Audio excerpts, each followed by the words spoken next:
আসসালামু আলাইকুম সুপ্রিয় দর্শক মণ্ডলী, আশা করি সবাই ভালো আছেন। তো এই যে হচ্ছে আমার বড় ভাই, এনাকে ওনারই সিএনজিটা।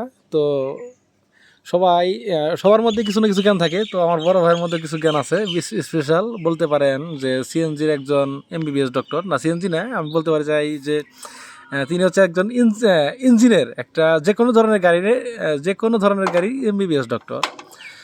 প্রত্যেকটা বিষয়ে সে খুব ভালো বিশ্লেষণ করে, এবং কি তার কি উইক পয়েন্ট আছে আর কোনটা করলে কি ভালো থাকবে খারাপ থাকবে সব কিছু বলতে পারে। তো ভাই, আমি জানতে চাই যে মোবাইল সম্পর্কে আমাকে কিছুক্ষণ আগে যে আপনি একটু বললেন, সেটা এখন একটু ব্যাখ্যা করে বলেন। এখন ভাই বলেন।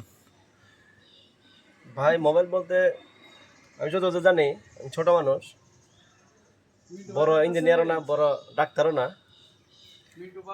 তো অনেকদিন যাবৎ গাড়ি চালাই, 15 বছর যাবৎ গাড়ি চালাই। ওই হিসাবে বলতে পারি ভাই যে বিভিন্ন ধরনের বিভিন্ন কোম্পানি, আমিরাত, দুবাই, সৌদি, বিভিন্ন ভুয়া কোম্পানির মোবাইল বেরোইছে। সবাই বিক্রি লাভের উদ্দেশ্যে বিভিন্ন বয়ান, বিভিন্ন ঝাড়ি ঝাড়ি দিয়ে বিক্রি করে। এটা আসলে মূলত সব মোবাইলের মিস্ত্রিদের ভাষা হইলো, বিভিন্ন কোম্পানির ভাষা হইলো যে সব মোবাইলে কালো হয়, চালালে মোবাইল ময়লা হবে। কিন্তু বিশেষ করে সুপার ভি মোবাইলটা ভালো।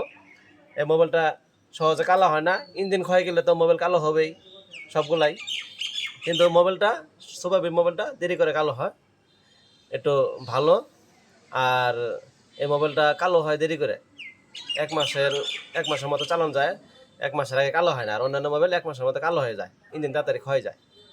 এটুকুই বলতে পারি। আশা করি আমরা সবাই বুঝতে পারছি। আসসালামু আলাইকুম। আচ্ছা, আপনি যে সুপার ভি একটা স্পেসিফিক একটা মোবাইলকে ভালো বললেন, সুপার ভি। তো সুপার ভি আপনি কি নিশ্চিত যে এটা আসলে ভালো? এটা আমি ইউজ করছি, আমি নিজে প্রমাণ।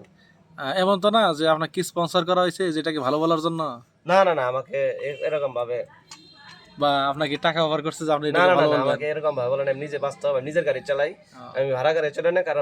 কারোর এই ভাড়াটার বক্তব্যে আমি অনুপ্রাণিত না। আচ্ছা আচ্ছা, তাহলে এটা সত্যি ভালো। জি। আহ, ঠিক আছে, তা আমরা বুঝতে পারলাম যে ভাই সিএনজি চালালেও অন্যান্য যে ড্রাইভার যারা, তারা শুধু গাড়ি চালায়, এর মেনটেনেন্স কিছু বুঝে না, যে কেমনে কি করতে হয় বা কোনটা ভালো কোনটা খারাপ।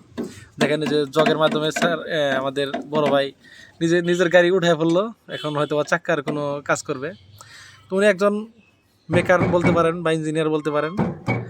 মানে এই বিষয়ে একটা এমবিবিএস, প্রত্যেকটা সাইডে তো মানুষের জ্ঞান থাকতে হয়। তো উনি যেহেতু গাড়ি চালায়, এর মধ্যে তার এই বেসিক জ্ঞানটা আছে। তো আশা করি সবাই বুঝতে পারছেন। ভালো থাকবেন, সুস্থ থাকবেন, আল্লাহ হাফেজ।